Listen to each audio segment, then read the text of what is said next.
In the previous episode, we saw Jinwoo kill the Demon King.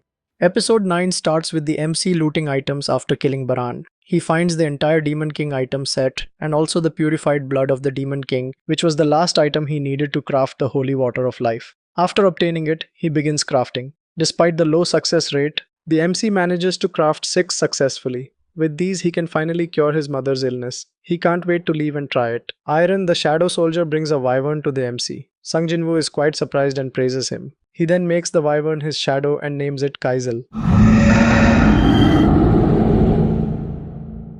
Asil says that if they ride the wyvern, they can get back to her clan in no time. However, the MC wants to leave this place as soon as possible. Asil mentions that her clan will hold a banquet and that her father will be pleased. The MC receives the quest reward, among which is a top-tier rune stone containing the skill Shadow Exchange. With this skill, he can swap with his shadow no matter the distance. Similar to teleportation, he tells Asil to return without him. Asil asks about the banquet, but the MC replies that the Raish clan is on the 80th floor, which is too far away. He then uses Shadow Exchange, swapping places with a shadow soldier he had stationed in his neighborhood for lookout. He jumps into the air and summons Kaizel. At the same time, at the Hunter Association, Mr. Wu and the president are reviewing the video footage sent by Japan.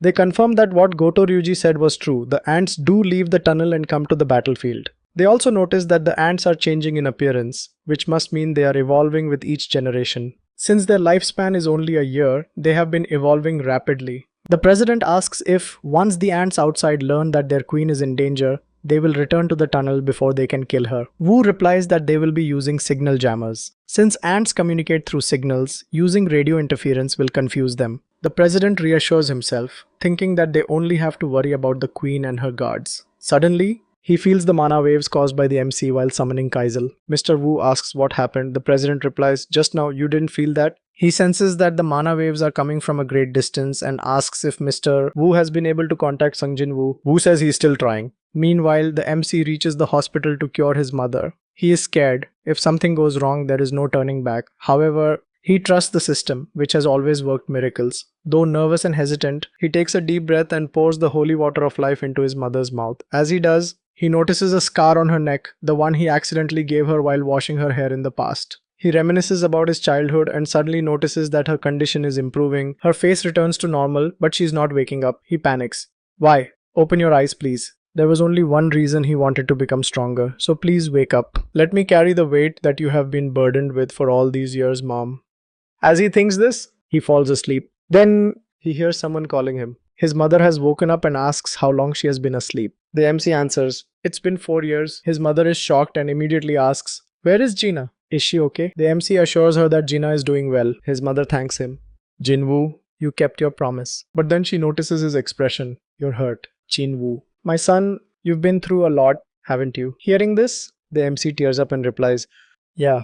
The next day, the hospital's head doctor is shocked that she woke up from an eternal slumber. His assistant informs him that her guardian is demanding her discharge immediately. The doctor refuses. "Absolutely not. She has been bedridden for over 4 years. She probably can't even walk," the assistant replies. "All her tests came back normal. She is completely healthy and can even walk by herself." The doctor insists, "Even if she is fine, we can't just discharge her. We must inform the medical community about this." "I tried to reason with the guardian, but he is no ordinary person." "Who is it?" the doctor asks. "Have you heard of Jinwoo, sir? He recently became the country's 10th S-rank hunter." The doctor is immediately scared. A hospital shouldn't keep a perfectly healthy patient from going home. It's only right that we discharge her. Gina meets their mother, and seeing this, the MC thinks all of his hard work has paid off. But he is also nervous. He has crossed a bridge of no return as a hunter. After checking his phone, he sees many missed calls. He calls back and is surprised that the call was from the chairman of the Hunter Association. The chairman wants to speak with him and asks if he can stop by today. The MC agrees and goes to the association. The chairman informs him that they are planning to raid Jeju Island in 4 days and need his help. The MC thinks that if this were before, he would have jumped at the opportunity, as it would allow him to level up by fighting high-level monsters. But now, he has a family to take care of. He's about to reject the offer when he suddenly feels mana waves. The chairman asks, "What's wrong?" The MC answers, "Nothing serious. It just seems like there are hunters fighting somewhere nearby." The chairman is impressed. "You can sense that from such a distance." He explains that the S-rank hunters are warming up in the gym. "That's what you felt. Japan's greatest hunter, Goto Ryuji, is also here. Would you like to take a look?" In the gym, Baek Yoon-ho and Ma Dong-wook are dueling. Watching them, the MC comments, "Looks like Mr. Baek is struggling a bit." Choi Jong-in joins the conversation. "If Mr. Baek were to attack with full force, Mr. Ma wouldn't be able to keep up." The MC asks, "Why is Mr. Baek holding back against someone as strong as Mr. Ma?" Choi Jong-in replies, "Because when he gets serious, he transforms into a monster. It would be awkward." At that moment, the Japanese hunters, including Goto Ryuji, enter the gym. Everyone notices the MC and asks who he is. The translator says he is a hunter who recently became S rank. Goto Ryuji assumes Jinwoo is an assassin type because he cannot sense his presence and comments that he is a pretty talented assassin. The translator corrects him, saying that Jinwoo is a magic type hunter, not an assassin. Mr. Goto is shocked. There is no way he can be a magic type. However, the translator confirms that this is officially verified information. Meanwhile, the fight between Mr. Baek and Mr. Ma is ongoing. The translator speaks in Japanese, explaining that these are the top hunters of South Korea. Still, they are not as strong as their own team. Goto observes the match and thinks that among the Korean hunters, only Cha Hae-in is truly useful. Hearing this, the master of the guild Gizan, Park Jong-soo, asks what they are saying. Since he studied Japanese as a second language, he can understand them. The translator asks who he is, and he replies, "Park Jong-soo." The translator provokes him by saying she has never heard of him and that he is not even an S rank hunter but merely an A rank one. Park gets annoyed and retorts, "What would a translator who only follows others around know about hunters?" The translator then challenges him to a duel, claiming that there's no way he would lose to a hunter who only tags along for translation.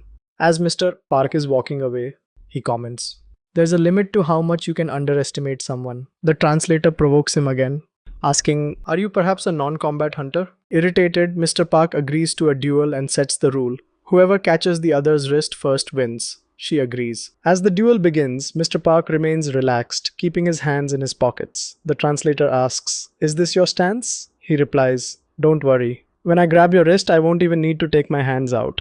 She charges at him, but he dodges every attack effortlessly. Just as she is about to strike, he blocks by kicking her hand and says, "Keep in mind, I'm not hitting you, I just slightly pushed your attack away in defense." She acknowledges this and quips, "Trying to act cool in this situation isn't really cool." Just then, his trousers rip, distracting him. She sees an opening and attempts to grab his wrist, but he catches her wrist even before she executes the move. "You're too slow," Mr. Park tells the translator, adding that she has very little experience in real fights. She hides behind a tank, realizing that fighting monsters and fighting people are entirely different. Mr. Goto thanks Park for the amazing match and proposes a duel with the same rules, but this time between S-rank hunters. He wants to test the power of Korea's top hunters. The chairman interrupts, stating that determining victory would be difficult since there are also non-combat hunters. So, they decide to add extra rules. It will be a team-based match instead of 1v1, and touching the back of an opponent will also count as a victory. Mr. Goto agrees, and the duel begins.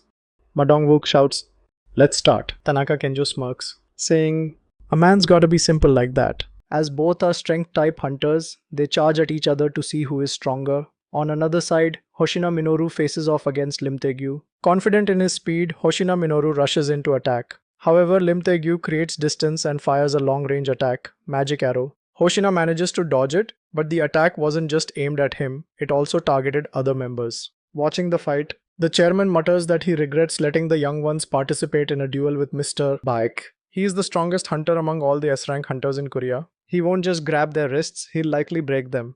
Meanwhile, Kumamoto Atsushi thinks to himself that he won't follow the rules of only targeting arms or backs. In battle, there's only survival of the fittest. He sneaks behind Baek Yoon-ho, attempting to attack. However, Baek dodges the strike. He sensed bloodlust just now, but why did Kumamoto hesitate?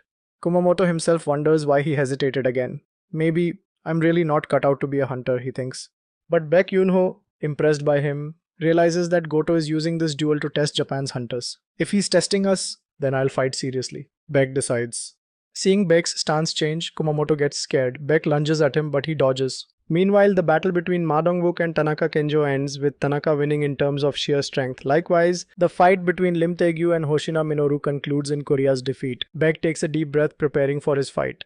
At the same time, Cha Hae-in faces off against Takawa Kanai. Due to her nimble movements resembling a dance, Cha Hae-in has earned the nickname The Dancer, a name she dislikes due to embarrassment.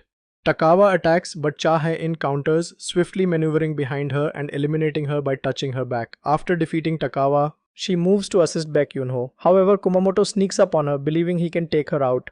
Before he can act, Cha Hae-in suddenly strikes him with an explosive flurry of attacks. 14 punches in mere seconds. Everyone is shocked. Even Cha Hae-in herself is surprised that she unconsciously hit him. Enraged, Kumamoto's personality changes entirely. He loses all reason, and Goto instructs his team, if anyone from Korea is about to get injured, stop Kumamoto immediately. We don't want to deal with the damage he's about to cause.